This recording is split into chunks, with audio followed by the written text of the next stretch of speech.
کشمیر کو آزاد، کوئی بندہ خاموش نظر نہ آئے، میرے کشمیر کو آزاد کرو، میرے کشمیر کو آزاد کرو، اے خدا میری دعا قبول کرو۔ پوری دنیا کو ایک پیغام دینا چاہتا ہوں، آپ سب کی طرف سے وہ پیغام کیا ہے سنیے گا۔ جو ظلم ہو رہا ہے کشمیر میں، جو ظلم ہو رہا ہے کشمیر میں، اس ظلم کی آخر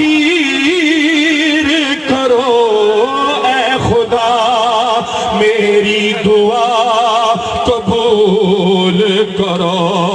سچا ہاتھ اٹھا کے کہیے گا، میرے کشمیر کو آزاد کرو۔ آزادی سب کے منہ سے نکلے، میرے کشمیر کو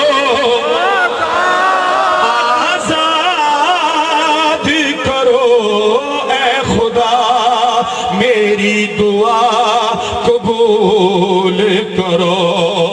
شعر پہ غور دیجئے گا۔ مائیں بہن پکار رہی ہیں ہمیں، مائیں بہن پکار رہی ہیں ہمیں، ابن قاسم سا کوئی پیدا کرو، ابن قاسم سا کوئی پیدا کرو، اے خدا میری دعا قبول کرو۔ میرے بھائی توقیر جیلانی سے لے کر آخری حد تک کوئی نہ کوئی ایسا ہوگا جس کی زبان اللہ کو پسند ہوگی، کوئی ایسا ہوگا جس کے ہاتھ پسند ہوگی اللہ کو۔ سجا ہاتھ اٹھا کے کہو، میرے کشمیر کو بولو یار، میرے کشمیر کو آزاد کرو، اے خدا میری دعا قبول کرو۔ اور آخری شعر اس ترانے کا وقت کو دیکھتے ہوئے سنیے گا، شعر کیا ہے۔ میرے بھائیو چلو سب کشمیر میں، وہ بندہ ہاتھ اٹھائے، وہ ہاتھ اٹھائے جس نے جانا، جو صرف سیلفی لینے آیا ہے، سیلفی، وہ ہاتھ نہ اٹھائے، جس نے جانا ہے وہ ہاتھ دونوں اٹھائے، اٹھائے ہاتھ دونوں، اور میرے نعرے کا جواب دے، نعرہ تکبیر، نعرہ رسالت، نعرہ حیدری۔ کشمیر بنے گا، کشمیر بنے گا۔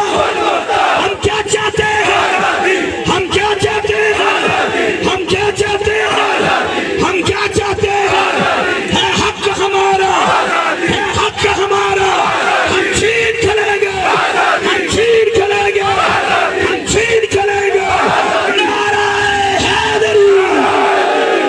میرے بھائیو چلو کشمیر میں،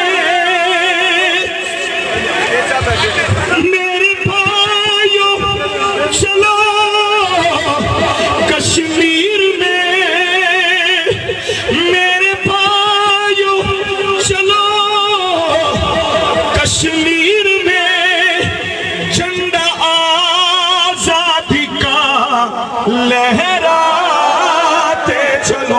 ہاتھوں کو لہراؤ، جھنڈا آزادی کا لہرا۔ وہ آپ کے ہاتھ جھنڈے سے کم نہیں ہے، دونوں ہاتھ لہرا کے کہو، جھنڈا آزادی کا لہراتے چلو، جھنڈا آزادی کا لہراتے چلو، اے خدا میری دعا قبول کرو۔ یوں کھڑے رہیے گا، آپ کی ہمت کو داد دیتے ہوئے آخری دو شعر پڑھ کے اجازت چاہتا ہوں، سنیے گا، ایک کلام سنیے گا۔ مجھے کل ایک بندے نے کہا بخاری صاحب آپ ذرا کسی جگہ پہ بیان دیں نا، یہ جو لوگ سڑک پہ بیٹھے ہوئے کیا کر رہے ہیں؟ میں نے کہا